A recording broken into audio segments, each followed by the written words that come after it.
बर मोहम्मद वाले मोहम्मद सलवात अल्लाहुम्मा सल्लि अला मोहम्मद वाले Mohammad.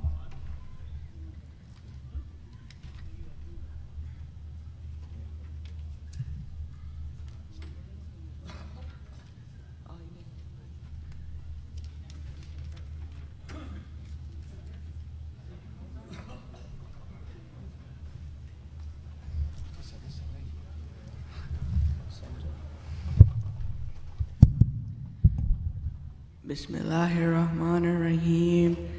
Yasin wal-Quran al-Hakim innaka laminal mursalin ala siratim mustaqim tanzil al-aziz ar-rahim litundhira qauman ma undhira aba'uhum fahum ghafilun لقد حق القول على أكثرهم فهم لا يؤمنون إنا جعلنا في أعناقهم أغلالا فهي إلى الأذقان فهم مقمحون وجعلنا من بين أيديهم سدا ومن خلفهم سدا فأغشيناهم فهم لا يبصرون وسواء عليهم أنذرتهم أم لم تنذرهم لا يؤمنون إنما تنذر من اتبع الذكر وخشي الرحمن بالغيب فبشره بمغفرة وأجر كريم إنا نحن نحيي الموتى ونكتب ما قدموا وآثارهم وكل شيء أحصيناه في إمام مبين واضرب لهم مثلا أصحاب القرية إذ جاءها المرسلون إذ أرسلنا إليهم اثنين فكذبوهما فعززنا بثالث فقالوا إنا إليكم مرسلون قالوا ما أنتم إلا بشر مثلنا وما أنزل الرحمن من شيء إن أنتم إلا تكذبون قالوا ربنا يعلم إنا إليكم لمرسلون وما علينا إلا البلاغ المبين قالوا إنا تطيرنا بكم لئن لم تنتهوا لنرجمنكم وليمسنكم منا عذاب عليم قالوا طائركم معكم أئن ذكرتم بل أنتم قوم مسرفون وجاء من أقصى المدينة رجل يسعى قال يا قوم اتبعوا المرسلين اتبعوا من لا يسألكم أجرا وهم مهتدون وما لي لا أعبد الذي فطرني وإليه ترجعون أتخذ من دون الله آلهة إن يردني الرحمن بضر لا تغني عني شفاعتهم شيئا ولا ينقذون إني إذا لفي ضلال مبين إني آمنت بربكم فاسمعون قيل ادخل الجنة قال يا ليت قومي يعلمون بما غفر لربي وجعلني من المكرمين وما أنزلنا على قومه من بعده من جند من السماء وما كنا منزلين إن كانت إلا سيئة واحدة فإذا هم خامدون يا حسرة على العباد ما يأتيهم من رسول إلا كانوا به يستهزئون ألم يروا كم أخلقنا قبلهم من القرون أنهم إليهم لا يرجعون وإن كل لما جميع لدينا محضرون وآتوا لهم الأرض الميتة أحييناها وأخرجنا منها حبا فمنه يأكلون وجعلنا فيها جنات من نخيل وعناب وفجرنا فيها من العيون ليأكلوا من ثمره وما عملته أيديهم أفلا يشكرون سبحان الذي خلق الأزواج كلها مما تنبت الأرض ومن أنفسهم ومما لا يعلمون وآتوا لهم الليل نسخ منه النهار فإذا هم مظلمون والشمس تجري لمستقر لها ذلك تقدير العزيز العليم والقمر قدرناه منازل حتى عاد كالأرجون القديم لا الشمس ينبغي لها أن تدرك القمر والليل سابق النهار وكل في فلك يسبحون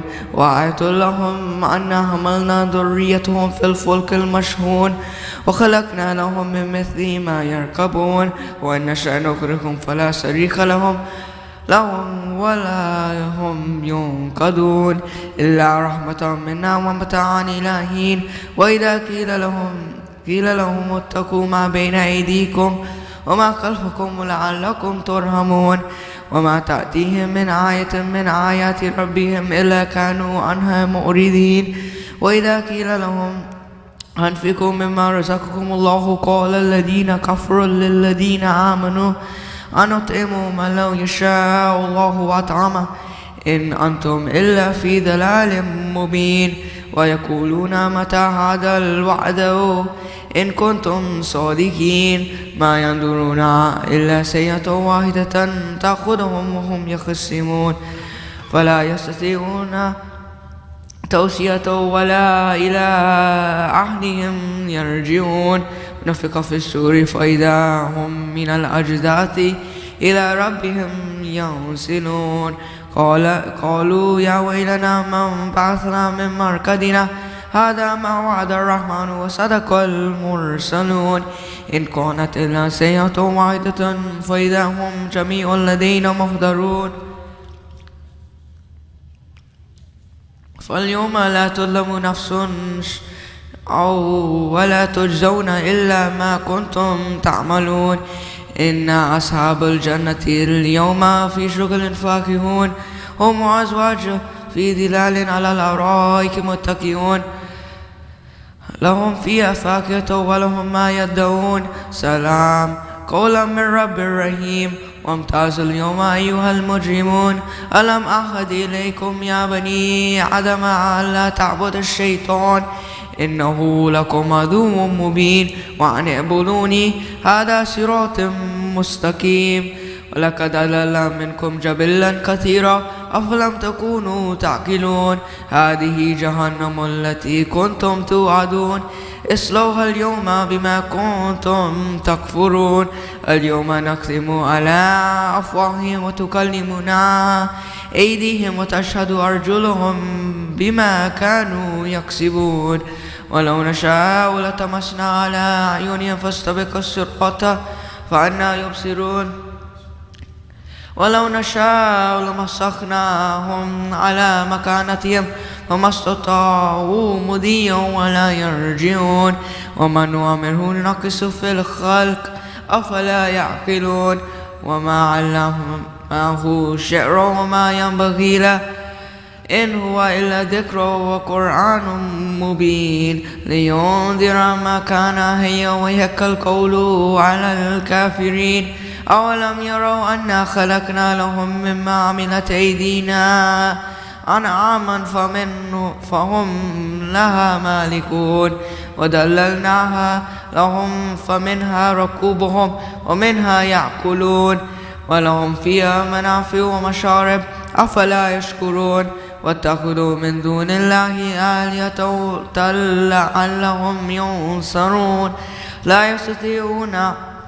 نصرهم وهم لهم جند محضرون ولا يحزنك قولهم إنا نعلم ما يسرون وما يعلنون أولم ير الإنسان أنا خلقناه من نطفة فإذا هو خصيم مبين وضرب لنا مثلا ونسي الخلق قال من يحيي العظام وهي رميم قل يحيي الذي أنشأها أول مرة وهو بكل خلق عليم الذي جعل لكم من الشجر الأخضر نارا فإذا أنتم منه توقدون أوليس الذي خلق السماوات والأرض بقادر على أن يخلق مثلهم بلى وهو الخلاق العليم إنما أمره إذا أراد شيئا أن يقول له كن فيكون فسبحان الذي بيده ملكوت كل شيء وإليه ترجعون صدق الله العظيم.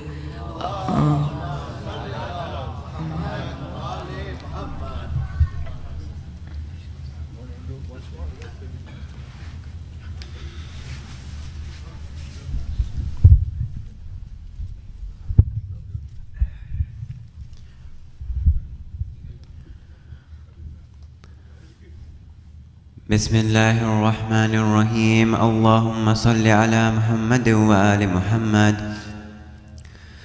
يا علي يا عظيم يا غفور يا رحيم أنت الرب العظيم الذي ليس كمثله شيء، وهو السميع البصير. وهذا شهر عظمته وكرمته وشرفته وفضلته على الشهور، وهو الشهر الذي فرضت صيامه عليه، وهو شهر رمضان الذي أنزلت فيه القرآن هدى للناس وبينات من الهدى والفرقان، وجعلت فيه ليلة القدر وجعلتها خيرا من 1000 شهر. فيا ذا المن ولا يمن عليك، من علي بفكاك ركبتي من النار في من تمن علي، وأدخلني الجنة برحمتك يا أرحم الراحمين.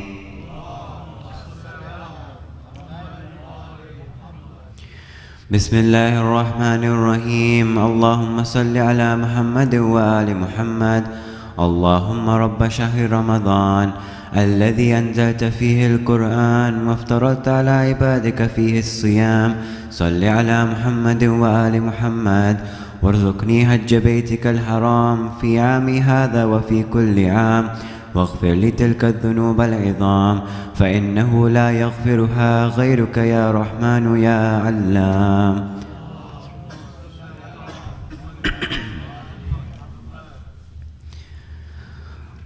اللهم صل على محمد وآل محمد. بسم الله الرحمن الرحيم. اللهم إني أفتتح الثناء بحمدك، وأنت مسدد للصواب بمنك، وأيقنت أنك أنت أرحم الراحمين في موضع العفو والرحمة، وأشد المعاقبين في موضع النكال والنقمة، وأعظم المتجبرين في موضع الكبرياء والعظمة.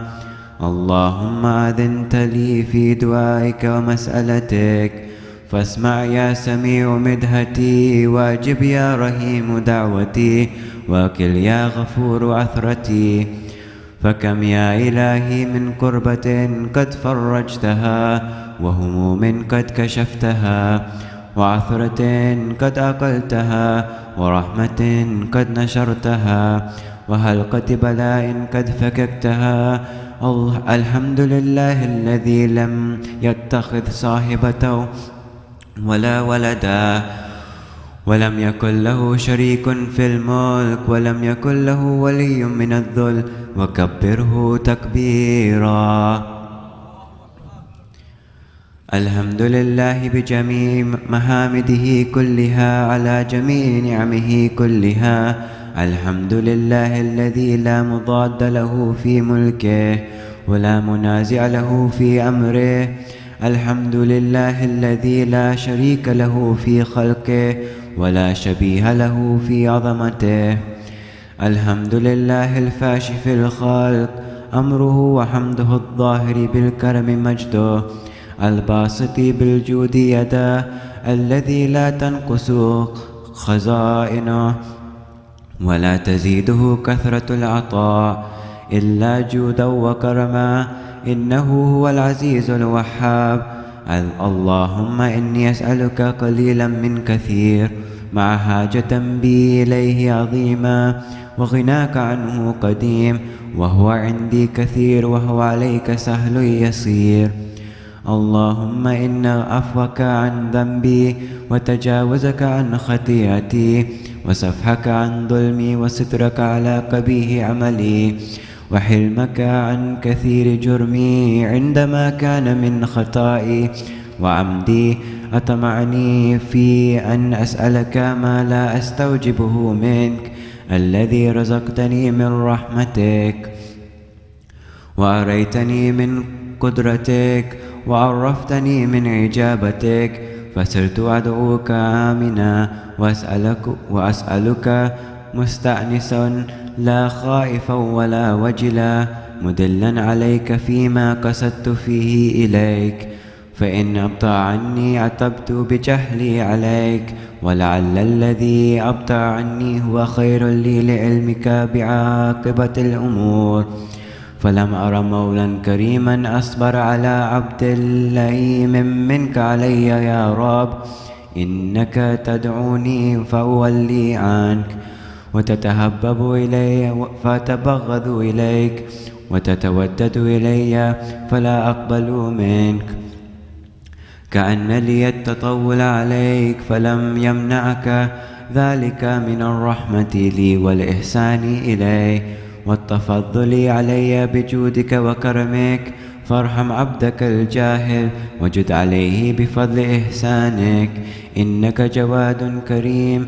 الحمد لله مالك الملك مجري الفلك مسخر الرياح فالق الإصباح ديان الدين رب العالمين. الحمد لله على حلمه بعد علمه، والحمد لله على عفوه بعد قدرته، والحمد لله على طول عناته في غضبه وهو قادر على ما يريد.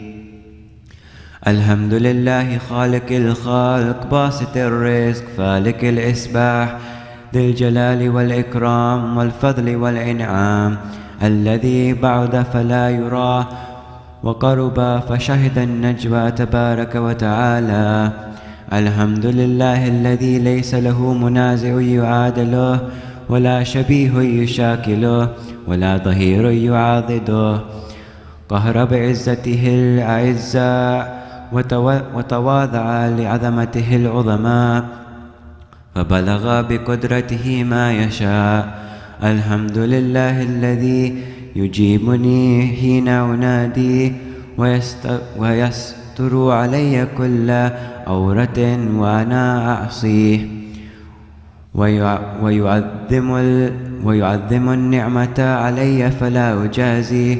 فكم من موهبة حنيعة قد أعطاني، وعظيمة مخوفة قد كفاني، وبهجة مونقة قد أراني، فأثني عليه حامدا وأذكره مسبها. الحمد لله الذي لا يفتك حجابه، ولا يغلق بابه، ولا يرد سائله، ولا يخيب عامله. الحمد لله الذي يؤمن الخائفين وينجي الصالحين، ويرفع المستضعفين، ويدع المستكبرين، ويهلك ملوكا ويستخلف آخرين. والحمد لله قاسم الجبارين مبير الظالمين مدرك الحاربين نكال الظالمين صريخ المستصرخين موضع حاجات الطالبين معتمد المؤمنين. الحمد لله الذي من خشيته ترعد السماء وسكانها، وترجف الأرض وعمارها، وتموج البحار ومن يسبح في غمراتها. الحمد لله الذي هدانا لهذا وما كنا لنهتدي لولا أن هدانا الله. الحمد لله الذي يخلق ولم يخلق، ويرزق ولا يرزق، ويطعم ولا يطعم، ويميت الأحياء ويحيي الموتى، وهو حي لا يموت بيده الخير، وهو على كل شيء قدير. اللهم صل على محمد عبدك ورسولك وأمينك وصفيك وحبيبك وخيرتك من خلقك، وحافظ سرك ومبلغ رسالاتك، أفصل وأحسن وأجمل وأكمل وأزكى وأنمى وأطيب وأطهر وأسنى، وأكثر ما صليت وباركت وترحمت وتحننت وسلمت على أحد من عبادك وأنبيائك ورسلك وصفوتك وأهل الكرامة عليك من خلقك. اللهم وصل على علي أمير المؤمنين ووسي رسول رب العالمين، عبدك ووليك وأخي رسولك وهجتك على خلقك وآيتك الكبرى والنبأ العظيم. وصل على الصديقة الطاهرة فاطمة الزهراء سيدة نساء العالمين، وصل على سبتي الرحمة وإمامي الهدى الحسن والحسين سيدي شباب أهل الجنة، وصل على أئمة المسلمين علي بن الحسين ومحمد بن علي وجعفر بن محمد وموسى بن جعفر وعلي بن موسى ومحمد بن علي وعلي بن محمد والحسن بن علي والخلف الحادي المهدي حججك على عبادك ومنائك في بلادك صلاة كثيرة دائمة. اللهم وصل على ولي أمرك القائم المؤمل والعدل المنتظر وحفه بملائكتك المقربين وأيده بروح القدس يا رب العالمين.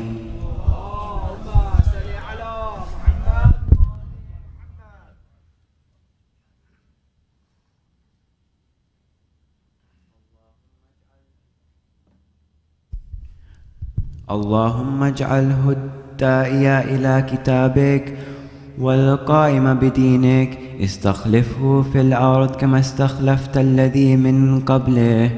مكن له دينه الذي ارتضيته له، عبدله من بعد خوفه أمنا، يعبدك لا يشرك بك شيئا.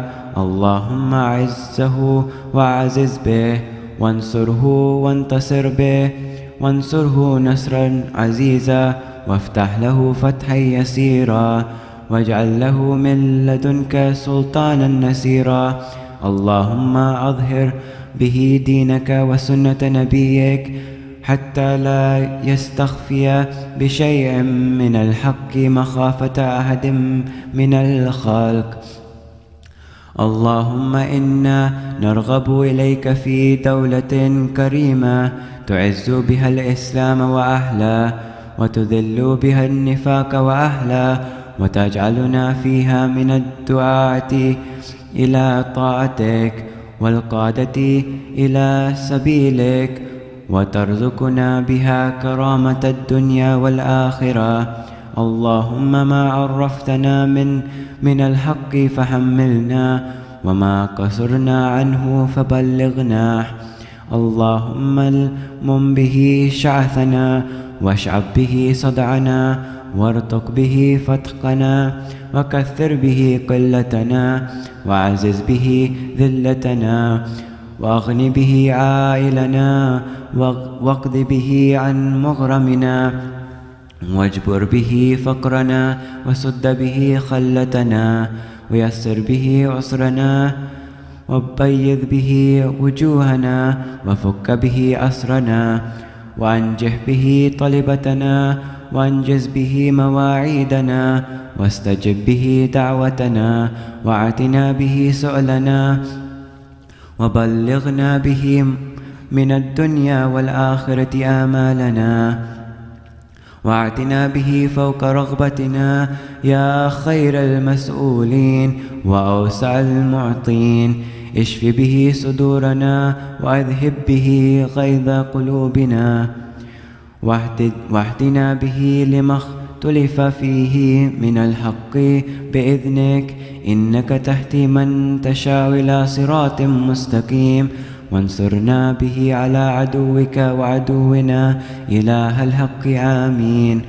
اللهم إنا نشكو إليك فقد نبينا صلواتك عليه وآله، وغيبة ولينا، وكثرة عدونا، وقلة عددنا، وشدة الفتن بنا، وتظاهر الزمان علينا. فصل على محمد وآله، وعنا على ذلك بفتح منك تعجله، وبضر تكشفه، ونصر تعزه، وسلطان حق تظهره، ورحمة منك تجللناها، وعافية منك تلبسناها، برحمتك يا أرحم الراحمين. وصلى اللهم على محمد وآله الطاهرين.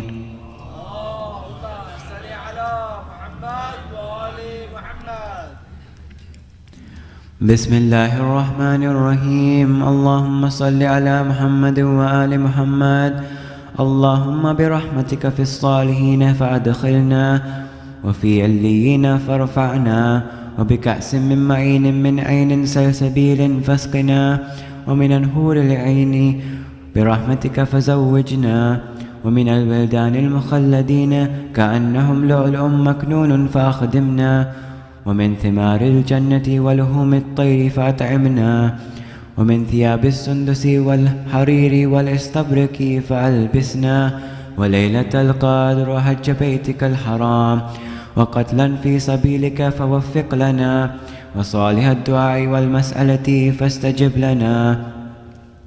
وإذا جمعت الأولين والآخرين يوم القيامة فارحمنا، وبراءة من النار فاكتب لنا، وفي جهنم فلا تغلنا، وفي عذابك وهوانك فلا تبتلنا، ومن الزقوم والضريع فلا تطعمنا، ومع الشياطين فلا تجعلنا، وفي النار على وجوهنا فلا تكببنا، ومن ثياب النار وسرابيل القطران فلا تلبسنا، ومن كل سوء يا لا إله إلا أنت بحق لا إله إلا أنت فنجنا.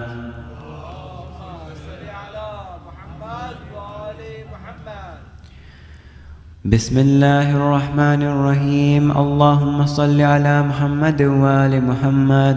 اللهم إني أسألك أن تجعل فيما تقضي وتقدر من الأمر المحتوم في الأمر الحكيم، من القضاء الذي لا يرد ولا يبدل، أن تكتبني من حجاج بيتك الحرام المبرور حجهم، المشكور سعيهم، المغفور ذنوبهم، المكفر عنهم سيئاتهم، وأن تجعل فيما تقضي وتقدر أن تطيل عمري في خير وعافية، وتوسع في رزقي، وتجعلني ممن تنتصر به لدينك ولا تستبدل بي غيري.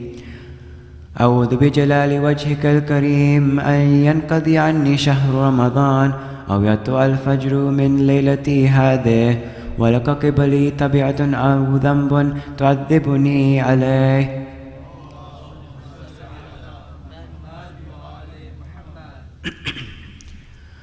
بسم الله الرحمن الرحيم. اللهم صل على محمد وآل محمد. يا ذا الذي كان قبل كل شيء ثم خلق كل شيء ثم يبقى ويفنى كل شيء، يا ذا الذي ليس كمثله شيء، ويا ذا الذي ليس في السماوات العلى ولا في الأرضين السفلى ولا فوقهن ولا تحتهن ولا بينهن إله يعبد غيره، لك الحمد حمدا لا يقوى على إحصائها إلا أنت، فصل على محمد وآل محمد صلاة لا يقوى على إحصائها إلا أنت.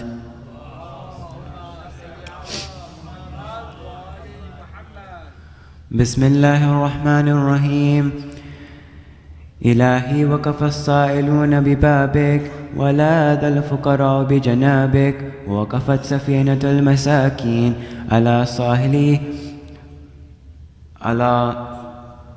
على صاحل بحر جودك وكرمك، يرجون الجواز إلى ساحة رحمتك ونعمتك. إلهي إن كنت لا تغفر في هذا الشهر الشريف إلا لمن أخلص لك في صيامه وقيامه، فمن للمذنب المقصر إذا غرق في بحر ذنوبه وأطامه.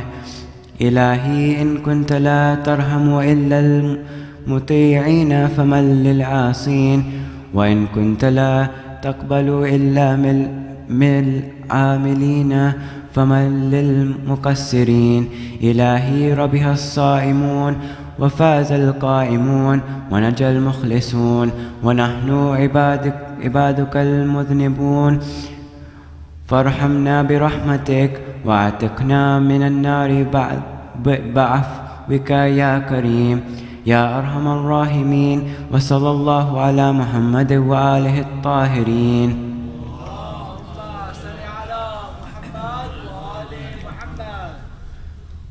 بسم الله الرحمن الرحيم. اللهم صل على محمد وآل محمد.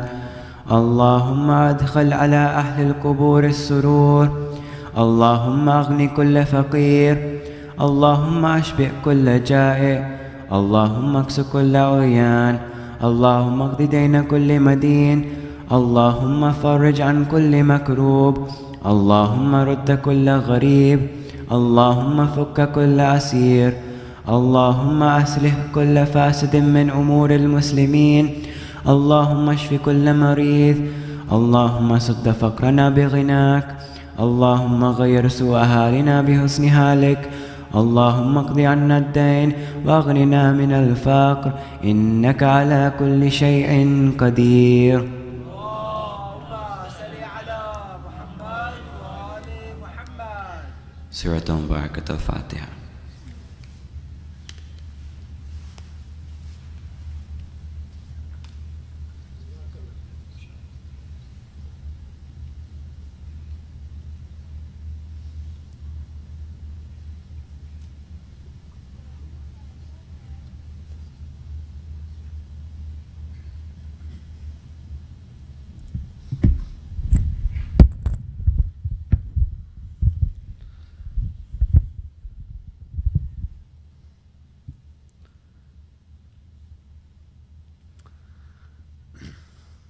Sheikh Bilal, Dr. Dungrisi, respected elders, brothers and sisters, Assalamu alaikum wa rahmatullahi wa barakatuh.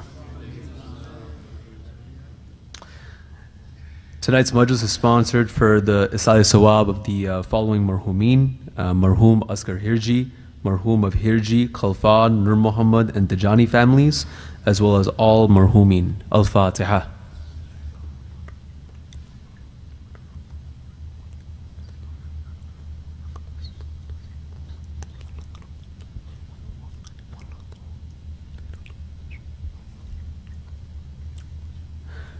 Tonight's iftar is sponsored for the Isali Sawab of the following marhumeen: Marhum Asghar Hirji, Marhum of Hirji, Khalfan, Nur Muhammad and Tijani families, all marhumeen, as well as all marhum and marhumeen of those families who are displayed on the screen. Al-Fatiha.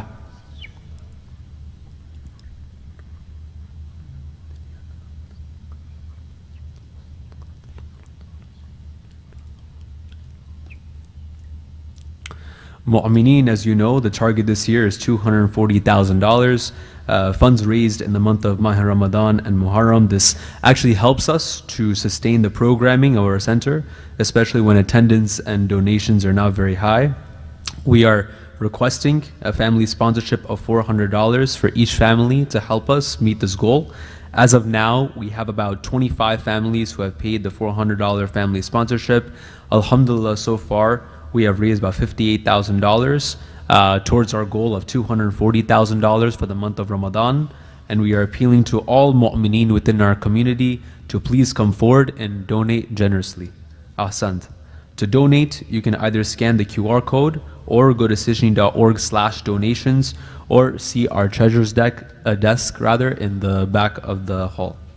Please join me in reciting the ayah of Amma Yujibu 5 times for all those who are sick within our community as well as all over the world. And please also remember Sister Sakina Ramtullah, daughter of Brother Riyaz Ramtullah, who is currently in the ICU and needs special care. Bismillahir Rahmanir Rahim.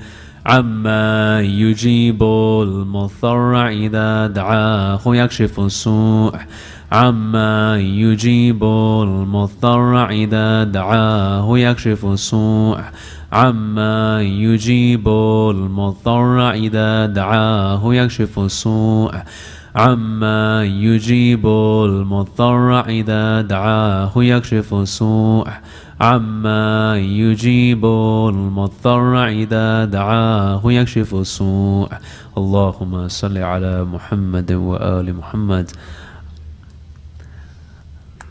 We now like to call up Sheikh Bilal for tonight's majalis. Salam Muhammad wa Ali Muhammad.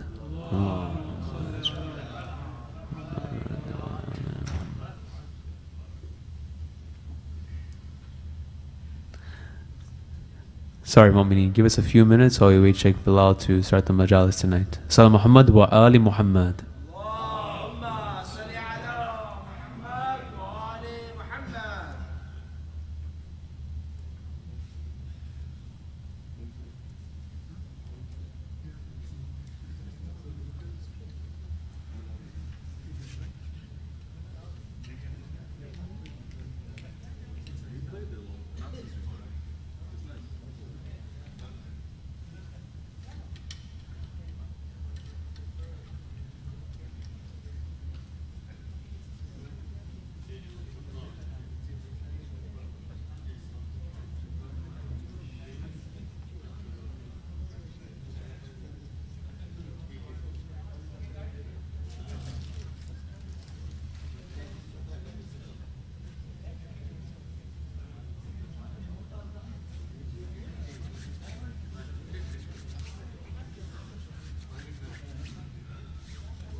Assalamu alaikum, Mu'mineen. Sorry for the inconvenience. Sheikh Bilal is about 2 minutes away. So he said, just tell you to have little patience.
That's perfect. Okay. برمهون وآل محمد صلوات اللهم صل على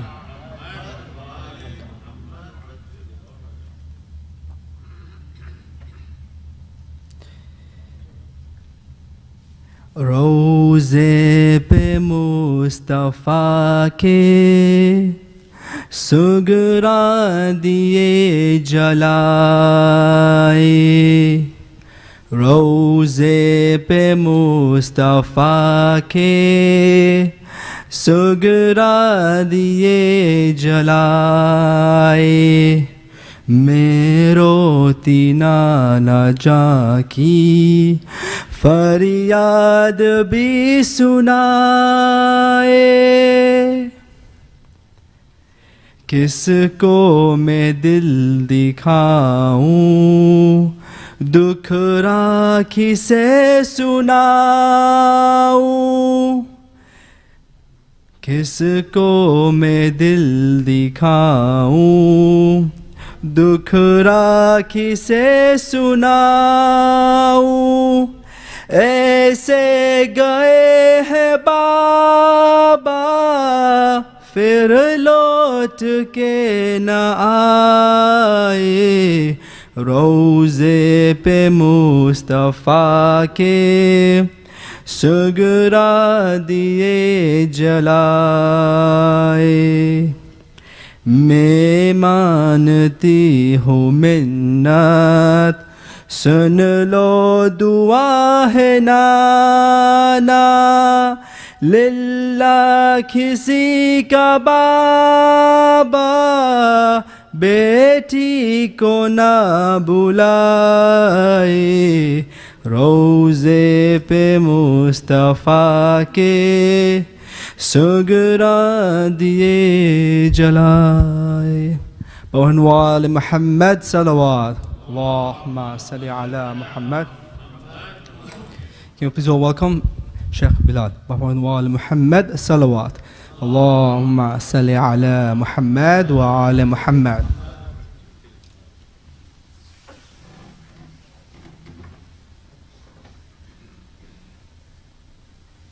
رحم الله من يقرأ سورة الفاتحة.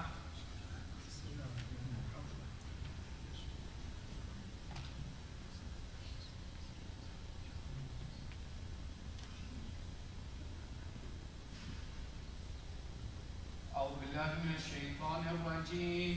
بسم الله الرحمن الرحيم. رب اشرح لي صدري ويسر لي أمري واحلل عقدة من لساني يفقهوا قولي. الحمد لله رب العالمين ثم الصلاة والسلام على سيدنا ونبينا وحبيب إله العالمين أبي القاسم محمد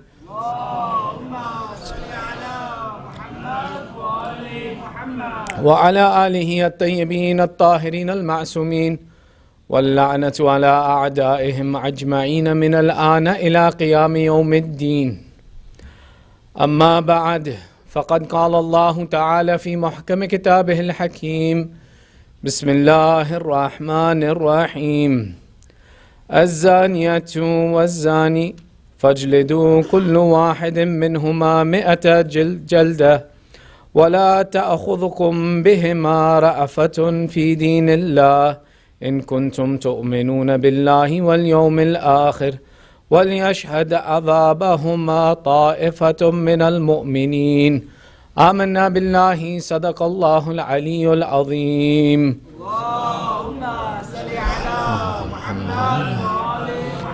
Your second salawat for love of Muhammad wa Ali Muhammad.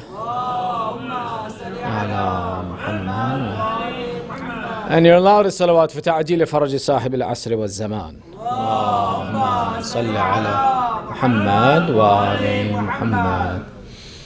In continuing our discussion around the 24th chapter of the Holy Quran, we've proceeded to the second verse. Now, it's a third night of our fasting, but we're on the second verse. Don't worry, we're going to move a little bit faster now. But it was intentional to start the discussion around this verse on a particular night because it's a difficult conversation of the ahkam that Allah has explained. The second verse begins with mentioning the fornicating women and the fornicating men, the fornicatress and the fornicator. Strike each of them 100 lashes, and let not pity for them overcome you in Allah's law, if you believe in Allah and the last day, and let their punishment be witnessed by a group of the faithful. This verse talks about the law and the specific implementation of law within the religion of Islam. There's a particular distinction to how this verse is structured, as well as the importance of the fact that this instruction is given. Fornication and the punishment that's prescribed here is very specific. Let me explain what I mean by that. When we talk about what is fornication, there's a difference between fornication and adultery. Fornication refers to that relationship between a man and a woman where both of them are single. Adultery refers to that where one of the two are married. The punishment for both of these categories is different, as well as the punishment for the status of the man and the woman within this issue is different as well too. Allah here prescribes and gives an explanation of one of the laws of capital punishment, or one of the laws of punishment that is prescribed within the religion of Islam. First and foremost, let's understand something. When we talk about, for example, in this verse it mentions azaniyatu wa zaniya fajlidu. This is fi'l al-amr. It's a command from Allah that to then whip them or strike them 100 whips. This command of striking the one who has committed a violation of divine law is not prescribed to anyone. You can't just walk up to someone and say, ha, you did something bad, my turn to punish you. No, Allah, when He describes and He says, fajlidu, and He prescribes the punishment that is divinely appointed, only the divinely appointed authority has the right to execute that punishment. Meaning the imam, or the one who is appointed by the imam, has the right to execute the punishment that Allah gives. When Allah describes His punishments and prescribes His punishments, they are given in one aspect to describe one of the items of punishment. Let me explain. Each person who, God forbid, was to be a zani, depending upon their category or situation, would receive a different punishment based upon the circumstance and situation that they're in. To describe the true nature of this statement, there is a hadith that describes the laws as implied and taught by Amir al-Mu'mineen Ali ibn Abi Talib alayhi salam. In the time of the second Khalifa, 6 people were accused of zina. And when they were brought before the Khalifa immediately set upon them the punishment prescribed within the Quran. He said, all 6 of you shall receive 100 lashes for the sin that you have committed. When they were being taken away to be given their punishment, they came across Amir al-Mu'mineen, and Imam Ali pointed out and said that no, return them back. The judgment that has been issued against them is incorrect. When they were brought in front of the second Khalifa, he again said, why did you bring them back to me? I've issued the punishment. They said that Ali ibn Abi Talib counter-indicated your judgment and has told us to bring them back, that justice has not been given to them yet. So the second Khalifa turns to Amir al-Mu'mineen and says, then please, O Ali, give judgment upon them. Imam Ali looks at these 6 people and he says, each of them has a different punishment. He says the first one should be executed immediately. The second one, stoned to death. The third one, whip 100 lashes. The fourth, whip only 50 lashes. The fifth, warn him and set him free. And the sixth, set free with no penalty. Now the second Khalifa and the court alike looked and said, Ya Ali, they all committed the same sin, yet you've issued different judgments for each of them. Amir al-Mu'mineen then explained, and he established the ruling for them. He said the first person who was caught in a condition of zina was a dhimmi, meaning he was a non-Muslim who was living under the authority and receiving sanctuary by the government of Islam. When he violated that sanctuary by violating the laws of Islam, his protection was lifted. Though he is not subject to the Islamic religious laws, he is subject to the law of one who has violated a fundamental, and therefore he is executed. He says the second one was one who committed adultery, which is worse than zina, meaning he was a married man who was caught fornicating. Therefore, for him, the punishment is to be rajim, stoned to death, as Allah has prescribed this. The third was a single man who was caught in the act of fornication. For him is 100 lashes. The fourth of these was a slave. In abd, when they commit a sin, Allah has prescribed that they should only receive half of the punishment that a free person receives. Therefore, his punishment should only be half. The fifth of these was one who was caught in the act of fornication inadvertently. Inadvertently, accidentally, what this can possibly mean is that he was in a situation where he was against his will, forced into this circumstance. So therefore, because it was something that's considered inadvertently, accidentally, that he is not given the punishment, rather warn him that next time there will be no forgiveness. And he says, finally, the sixth one that you had captured is insane. And one who is insane, law cannot be applied to him. The explanation of this hadith and the reason of this hadith in this situation explains and shows that while at times we may look at the Quran and see that Allah has issued an edict, a law, a ruling that is absolute, within every absolute law there is criteria that first have to be established. Similarly, when we take a look and see the verse that talks about وَالسَّارِقُ وَالسَّارِقَةُ فَاقْتَعُوا أَيْدِيَهُمَا. In another instance in the Quran, Allah discusses and says, one who is a thief or a female thief, then cut off their hand. This law that Allah has prescribed to, again, has criteria. First and foremost is the description of what refers to as the hand. The hand does not refer to al-kalimat al-yad fi lughat al-arabi, refers to everything from the shoulder down to the tips of the fingers. So the first thing we have to do is identify what was it that Allah intended. Secondly, there are conditions even in this, that if one steals from their family, this ruling does not apply. If one steals less than an amount of over, in today's equivalent, it's about $1,000. If they steal less than this, the punishment is not applied. If one steals out of force of hunger, the punishment does not apply. All of these criteria have to be layered in before the punishment can be established on an individual. Similarly, this verse, which begins with mentioning that the fornicatress and the fornicator strike each of them 100 lashes.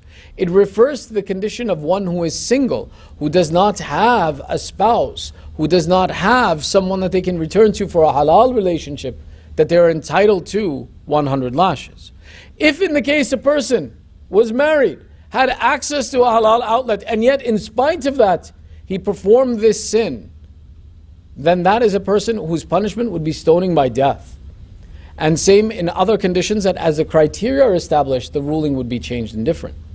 One of the reasons of specifying this as one of the rules that Allah explains within the Quran is the significance of the impact of fornication upon a society. The benefit of mentioning these rules is not simply the fact of saying that, all of the punishments that Allah has listed are explained in the Quran, but rather certain significant ones that have an impact upon society are detailed within the Quran. One of the important factors to understand, and we'll talk about this in the next verse, that proving that this sin has been committed needs 4 just witnesses. It's not an easy thing to prove. Secondly, the witnesses cannot have a barrier between them and what they've seen. Videotape and other things do not count. it is very difficult to prove that this sin has taken place, then why does Allah specify it and give such a severe punishment in the Quran? One of the explanations is to incite and to implement social justice and to ensure that society does not devolve into indecency. Let me explain what I mean by that.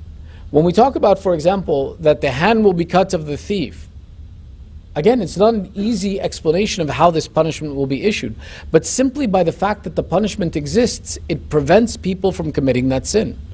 The fear of being subjected to such a severe punishment keeps people away from that action. When you take a look at Muslim countries, one of the things that even the people in the West appreciate and acknowledge is that we feel much more safe and secure. Our property is much more secure in Muslim countries. Whether we take a look at countries like Sham, whatever issues they had with the politics of Sham, they said, Aman in Sham, security for your property in Sham is much better. If you look at even the Emirates, if you look at all of the Muslim countries, they say we don't fear for our property. If we leave an object there, we know that we will find it back there. Some years ago, in the event of Arba'in, there was a discussion that said a man who was taking his camera with him and traveling for the sake of taking pictures had a very expensive camera. One day he left the camera accidentally in the mawkib. He walked for the day and then realized afterwards, oh, I forgot my camera. He headed back. He says, it was very difficult, but I headed back. I found the location. I went in there. It was exactly where I left it. When I commented that I appreciated that this was over $1,000, this camera, anyone could have taken it. The keeper of the mawkib said, had you come back 1 year later, you still would have found it exactly in this position. Why? Because we don't have the tendency. Why? Because Allah has shown how indecent, inappropriate this sin is. Therefore, society turns away from the sin. In general, the Muslim community is one who, when looking at this command issued by Allah against fornication, has been one that was preserved against this sin for a very long time. However, in contemporary times, the use of media has once again reintroduced this sin into society. And they did it in a very sinister fashion, if I may say. They made dramas and TV shows. And in these dramas and TV shows, they would show that one spouse is being mistreated by the other and create sympathy in the heart for the spouse who was being mistreated. And then at the end, they would show that the mistreatment what pushed this spouse to commit a sin of fornication. And it made people think for a second that, oh, what do we say? Bicharo. Had no choice, was being mistreated. And they humanized the sin to make it justifiable and acceptable in society. But in its essence, we don't accept this sin. We don't believe in this sin. We can't accept it because Allah has spoken so severely against it. To the extent that Allah has spoken against it, look at the structure of how Allah presents the verse. الزانية والزانية فاجلدوا كل واحد منهما 100 جلدة. Whether they are fornicatress or fornicator, whip them 100 times. ولا تأخذكم بهما رأفة في دين الله إن كنتم تؤمنون بالله واليوم الآخر. And let not pity for them overcome you in Allah's law if you believe in Allah in the last day. Here is where Allah was insisting, that we mentioned in the previous verse as well too, that Allah is adamant, keep to the punishments, keep to the command that I have issued. That Allah is giving the instruction, don't feel pity, don't take anything away from these punishments. Rather, I have prescribed them, execute them in their fullness. There is a hadith that is narrated coming from our sixth Imam Ja'far as-Sadiq alayhi salam, where he describes and he says, on the day of judgment, the one who was responsible for executing this punishment will be presented before Allah. And if he had even done one less than 100 that he was prescribed to do, Allah will question him on that day, what prevented you from executing the punishment I issued? And he will say, Ya Allah, I felt bad for them, I felt merciful for them, so therefore I could not bring myself to execute the punishment. And Allah will reply, are you more merciful than me? If I have prescribed this to be the punishment, then your mercy is more than mine? You think you are better than me? Prepare yourself for hell. The same conclusion says that Imam Sadiq explains that the one who executed even one more whip than 100 will be presented before Allah, and Allah will ask him, Why did you exceed my limits and my boundaries that I established? Are you more just than I am? And the person will reply, I saw the severity and qabahat of their sin, the evil of their sin, the filth of their sin, and I wanted to punish them such that it would not happen again. And Allah explains and He says, are you more just than me? Are you more capable of determining what is a fair punishment than I am? And therefore He too will prepare Himself for the fire of hell. Allah, when He gives this prescription and this responsibility for this punishment, He wants it executed exactly as He says, which is why He says, let not pity prevent you from fulfilling Allah's command. Allah finishes this verse, وَلْيَشْهَدْ عَذَابَهُمَا طَائِفَةٌ مِّنَ الْمُؤْمِنِينَ, and ensure that their punishment is witnessed by a group of the faithful. The bare minimum of this, as explained by our 6th Imam and our 5th Imam, is that at least one mu'min should be witness to this action, that punishment was meted out. When we look back at the fundamental of how punishment needs to be issued to ensure that society functions correctly and that sin does not become prevalent and acceptable within society, as it has today in our contemporary society. People think of it as not a big deal. They think that, oh, if it's not adultery, what's fornication? And what's adultery if the people are consenting and willing? And media, again, is a big tool in allowing for this to persist, in allowing for this to be okay. One of the important messages to take away and pay attention to is, what do you let your families and what do you yourself watch in terms of media? This media is a tool that normalizes sin. Understand something. Real life is boring. No TV show, no drama, no movie is going to show you real life, because nobody would sit there and watch it. We're all living the same thing. It's pretty boring. So they have to add some spice. Mirch masala they have to add. How do they do it? They take these sins and they layer them into the TV programs. You'll see no TV program that promotes good morality without first introducing the sin. Because if the sin is present, then we have the curiosity to watch it and the interest to watch it. Be careful. It's something that normalizes the violation of Allah's laws in ourselves and our children. It normalizes those actions that are otherwise seen as inappropriate. That you and I can understand that Allah has refused an action, we will never do it. But when we see the example of it being done, and no consequence issued, no harm issued, then we start to think that it's okay. To prevent this concept is why Allah insists that let the community be present to bear witness that there is consequence to sin, that there is punishment, and that there is something that is retribution. Both personally, that you will go through the pain. 2, societally, there is a consequence, that there is shame and embarrassment at the exposure of such a sin. And 3, that there is consequence in the hereafter, that this is a violation of the rules of Allah. Never imagine that Allah will allow you to violate His rules and not have consequence to it. All of these become the reasons why it is prescribed within the Quran. Some people question, such a vulgar activity discussed within the Quran? Yes, because human nature has evil desire within itself, has a desire to violate the rules and laws that Allah has prescribed. So therefore Allah does not hide. And deen, when we refer to the kalimat deen, religion is not just referring to the relationship of mine and ibadat of Allah, but mine and the interaction of society and how I behave. Therefore, Allah insists upon mentioning these items such that the impact remains within our community and society. The third verse that we take a look at in this surah, الزاني لا ينكح إلا زانية أو مشركة والزانية لا ينكحها إلا زان أو مشرك وحرم ذلك على المؤمنين. In the third verse, Allah makes a statement. He says, the fornicator will not marry anyone but a fornicatress or an idolatress. And the fornicatress will not be married by anyone except a fornicator or an idolater. And that is forbidden to the faithful. Now, according to this verse, there's an interesting debate amongst the mufassirin. That is this a hukm from Allah or is this a guidance from Allah? You see, there's a difference, right? In the previous verse, this is a hukm, this is a command, it's a law. The law states that one who commits such a punishment, such an act, they need to receive the prescribed punishment. But this verse makes a statement and says that if you are one who is caught fornicating, you can't be married to anyone except who is another fornicator or is a mushrik. Some Mufassirin have looked at this verse and come to the conclusion and said that this is hukum.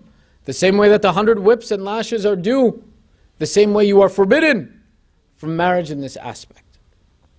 Others have said no, this is a social guidance. And that social guidance is on the principle of what it means to be someone who is known as zani or zaniyatu. In here we see the hadith from the Ahlul Bayt explaining to us and saying that in this verse, the discussion around the one who can only marry another fornicator or an idolater is on the basis of one who is famous for being a fornicator. Meaning not someone who was caught once in this action, but one who has been known perpetually in this action. And that the prescription that Allah is giving here, that you will not marry except another idolater or a fornicator, is not necessarily a law, but speaking of the natural tendency of the affairs as they come about. That in one aspect, the discussion is to say that you yourself or that person who is in this category will not want or have interest in anyone other than someone who is of these evil and indecent actions of perpetuating fornication or idolatry. Another explanation says that those who are in this category, they should be removed from the process of marrying mu'mineen, and whatever is left for them will only fit into these categories. Here Allah separates and creates a difference and says, right, where He says and makes the statement that marriage will not be except between a fornicator and an idolater, is to say that the mu'mineen are someone who have no interest in such people and will not be interested in marrying from them. And saying that there's a natural tendency here. This discussion brings about a few messages. One, that in marriage, compatibility is something that we have to pay attention to. That when we look for marriage in a person, purity is one of the essential fundamentals that we have to pay attention to. That we look for our like. What's happened in society is many times we don't ask enough questions about the purity of a person. We ask more about the wealth, the status, the society that a person possesses. How much money do they make? Sometimes we're more interested in their wealth. Never ask the question of their purity. Here Allah is teaching and saying that purity is one of the most significant fundamentals to pay attention to in selecting a spouse. 2, corrupt people in Islamic society are deprived of some rights. لا ينكح إلا الزانية. That there is some structure that prevents them and that should be prejudice against them for the excessiveness of the sins that they commit. And 3, that mu'mineen men and women should always look for a chaste spouse. حُرِّمَ ذَلِكَ عَلَى الْمُؤْمِنِينَ. When Allah uses this phrase that is forbidden upon the believing people, He's creating a separation between the mu'min and the one who is a sinful person. And that's something that we should always remember in our community, in our families, is that pay attention.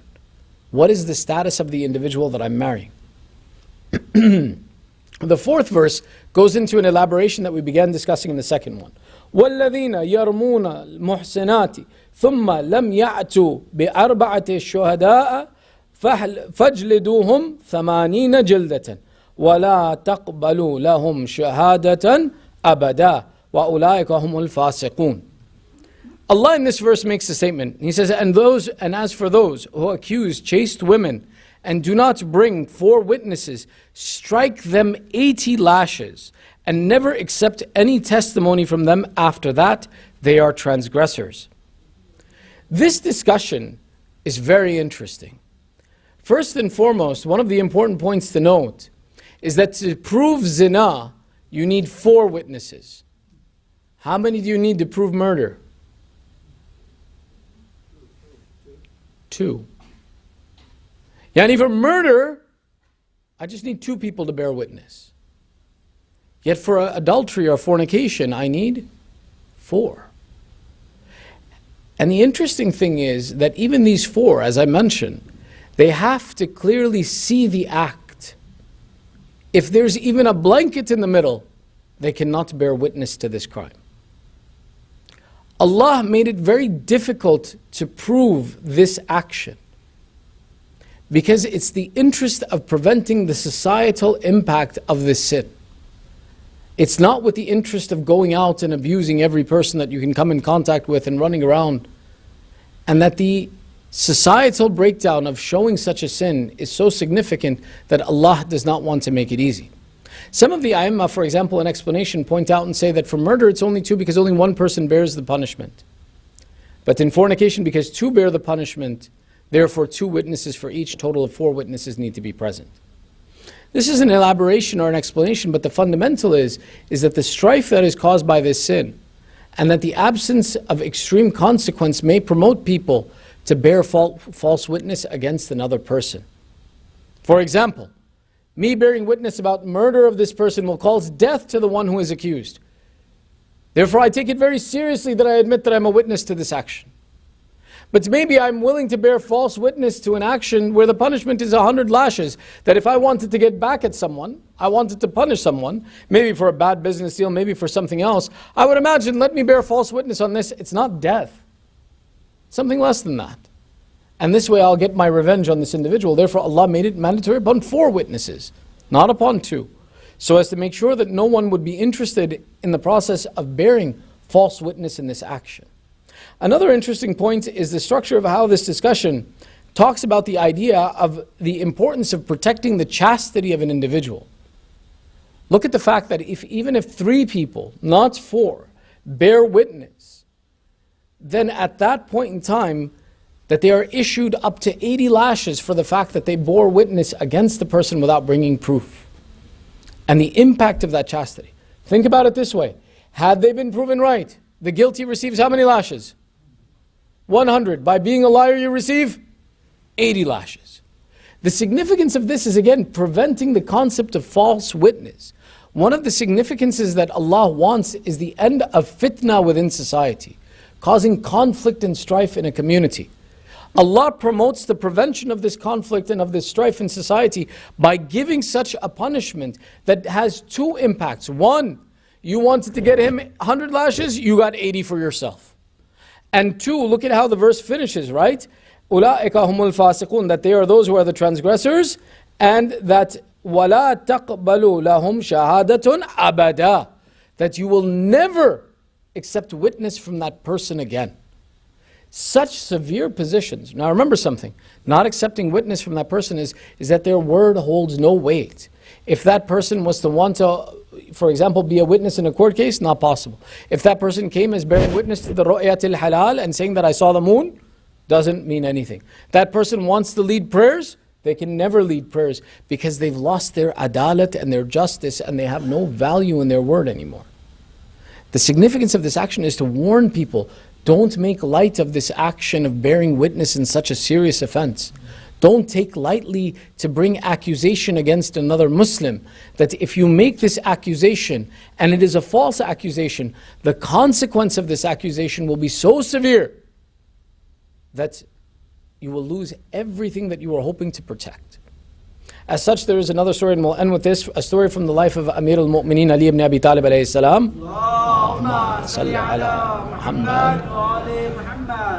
But for the sake of posterity, we'll mention it again. It takes again place in the time of the 2nd Khalifa. There was a very pious businessman who used to travel a lot from the city of Medina. But he was a good man, and when he found an orphan girl in the community, he took her into his house as a servant and raised her and took care of her in his house. The child was an orphan, was treated as a servant, but as she grew up to be a very beautiful young woman. The businessman's wife, seeing her grow up in this way, became frightened that this girl who was a servant in my house, maybe my husband will think that she's an orphan, what to do, he'll marry her, and this servant of mine will become my equal in my house. So at one point in time when the businessman goes to travel, the woman gathers her friends and says, I fear this child will take over my house and marry my husband.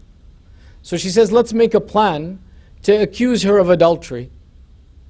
And in this way, she will be punished and cast out and my husband will never have interest in her. So when the businessman is away, the woman gathers her friends, they intoxicate this young girl, and when she wakes up, there's police standing over her, and the woman and the ladies are making an accusation that this girl has committed adultery. Not even fornication, adultery with a married man, and that she should be executed. And in this way, they hope that the girl will be gotten rid of. As the accusation is laid and the girl is being taken away, the man returns from his business and asks his wife what happened. And he says, that girl committed adultery with so-and-so man who was visiting. The man left and she remained, and we know of her adultery, therefore I have taken her to be punished. The girl was taken before the second Khalifa and was prescribed the punishment of being stoned. In the meanwhile, the businessman goes to Imam Ali and he says, "Oh, Ali ibn Abi Talib, I have need for your justice." Imam Ali says, "What's the problem?" He says, "In such and such way, a girl in my house has been accused of this adultery, of fornication, and she is to be punished. But I don't believe her character to be such. I have raised her on halal food. I have taught her right from wrong. I do not believe that she is capable of such a sin." Imam Ali proceeds to the court of the second Khalifa and he says, "Leave this affair with me." And the second Khalifa again says that the hikmat and judgment of Ali ibn Abi Talib is better than anyone else. Imam Ali then, what he does is he calls all of the women who are witness and brings them into the court. And then he says to separate each of the women into a separate room. And each of the women who are bearing witness against this girl are separated into different rooms. Imam Ali brings all of the people into the common area of the masjid and he says, "Whenever I finish an interview with one of these people and I come back out, I want you all to recite the takbir." So whatever you command us, Ali ibn Abi Talib. Amir al-Mu'mineen goes into the wife first. And he takes out his dhul faqar and lays it in front. And he says, "I am Ali ibn Abi Talib. Hada dhul faqar. I will ask you to tell me the truth and nothing but the truth. And if you have lied in the past, if you tell the truth now, I shall forgive you for the mistake you have made." And he asks her, "What happened?" And she says the girl committed fornication, adultery. Where did she commit it? With who did she commit it? And by the time that she completes the statement and she lies through the entire statement, Amir al-Mu'mineen stands up, lifts his dhul fiqar, leaves the room. When he enters the masjid, the loud sounds of takbir are heard from amongst the people. Amir al-Mu'mineen then proceeds to the second room. He sits down in front of the second witness. He puts the sword in front. He says, "Ana Ali ibn Abi Talib wa hadha dhul fiqar." That I am Ali. This is the dhul fiqar.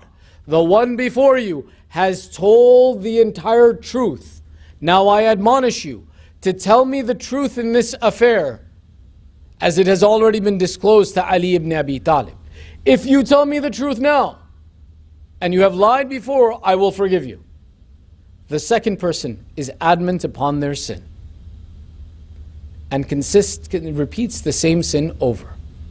Amir al-Mu'mineen picks up his sword, exits the room. A loud takbir is heard by everyone, including the woman in the room. Ali ibn Abi Talib heads to the third room. He again asks the same question and he says, "If you tell me the truth, I will forgive you and not punish you." Now this woman, having heard twice the takbir being recited and the comment that the truth has been given, now tells the truth to protect herself from the punishment. And she says, "Oh Ali, we lied about the entire affair. That she was afraid of this situation, so she brought us in and we lied for her sake. And in this way, protect me and save me from the punishment." Amir al-Mu'mineen exits and again the loud takbir is heard. The fourth woman corroborates the story of the third, and in this way the reality of the sin is explained to show that it was the married woman who was the one who actually committed a false accusation against a chaste young girl. Amir al-Mu'mineen then issues the command. He says to the businessman, he says, "I tell you, divorce this wife of yours, and I will pay the mahar for you to marry this young girl. And for that woman, she will be issued the 80 lashes of her lie."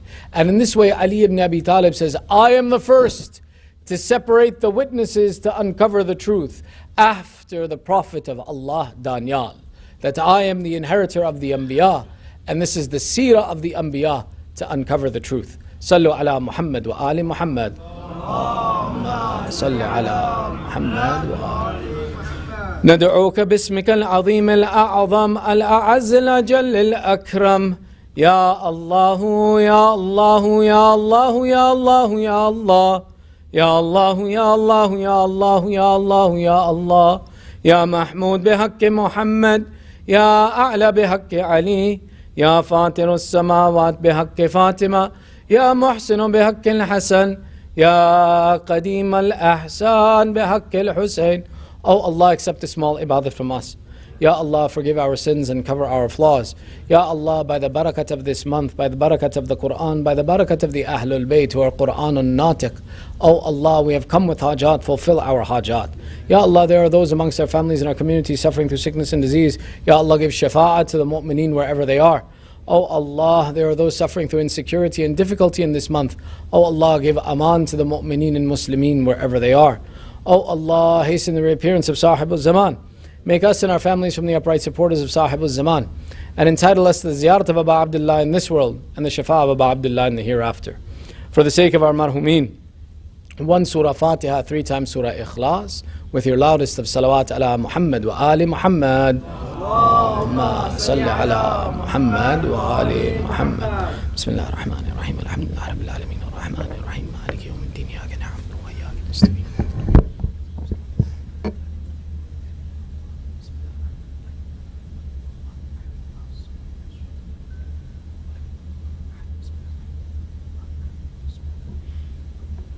متوجه زيارة إن شاء الله.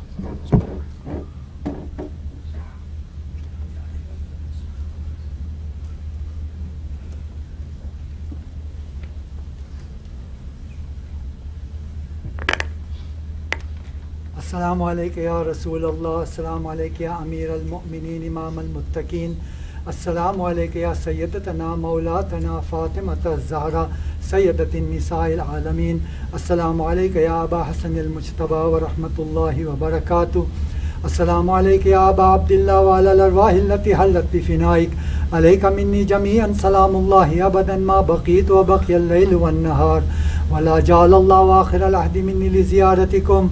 السلام على الحسين وعلى علي بن الحسين وعلى أولاد الحسين وعلى أصحاب الحسين. السلام عليك وعلى أخيك أبي الفضل العباس وعلى أختك الهوراء زينب وعلى 9 المعصومين من بنيك علي بن الحسين زين العابدين ومحمد بن علي الباقر وجعفر بن محمد الصادق وموسى بن جعفر القاظم وعلي بن موسى الرضا ومحمد بن تقي الجواد وعلي بن محمد الهادي والحسن بن علي العسكري والحجة الهادي المهدي حجتك على عبادك وأمنائك. السلام عليك يا شهداء كربلاء جميعا ورحمة الله وبركاته. اللهم كل وليك الحجة ابن الحسن صلواتك عليه وعلى آبائه في هذه الساعة وفي كل ساعة وليا وحافظا وقائدا وناصرا ودليلا وعينا حتى تسكنه أرضك طوعا وتمتعه فيها طويلا. اللهم صل على محمد وآل محمد.